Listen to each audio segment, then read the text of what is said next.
Could you talk a little bit about U.S. strategy going forward? We all want this war to end. And let me say, as a very personal comment, I think the Trump administration did the right thing by starting this process of talking to the Ukrainians, talking to the Russians.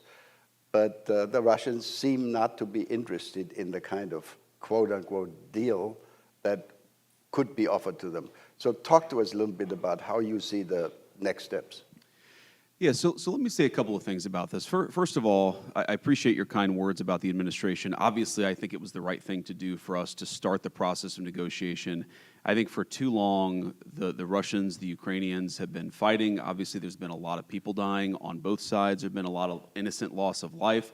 And our view is it's absurd that you've had this war go on for so long, and the two sides aren't even talking constructively about what would be necessary for them to end the conflict. And I think that one of the things that President Trump has always been very good at, and he's gotten a lot of criticism, unfair criticism in my view, from both the American and some of the European press, is what I would call a strategic realism or a strategic insight. In other words, you don't have to agree with the Russian justification for the war, and certainly both the president and I have criticized the full-scale invasion, but you have to try to understand where the other side is coming from to end the conflict. And I think that's what President Trump has been very deliberate about, is actually forcing the Russians to say, here is what we would like in order to end the conflict. And again, you don't have to agree with it.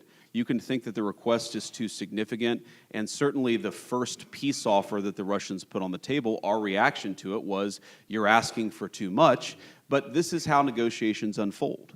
And I wouldn't say, I'm not yet that pessimistic on this, I wouldn't say that the Russians are uninterested in bringing this thing to a resolution. What I would say is right now, the Russians are asking for a certain set of requirements, a certain set of concessions in order to end the conflict. We think they're asking for too much, okay? And then obviously, the Ukrainians matter a lot. They're the other side. They're the other party, at least to the direct conflict. And we have to ask, what is the Ukrainian? What do they need in order to bring this conflict to a successful completion? And we're going to continue to have that conversation. Now, what the president has said is that he will walk away if he thinks he's not making progress. And I think that, about once every 4 or 5 weeks, you will hear some American official or sometimes multiple American officials say, this is a week where we need to make another step.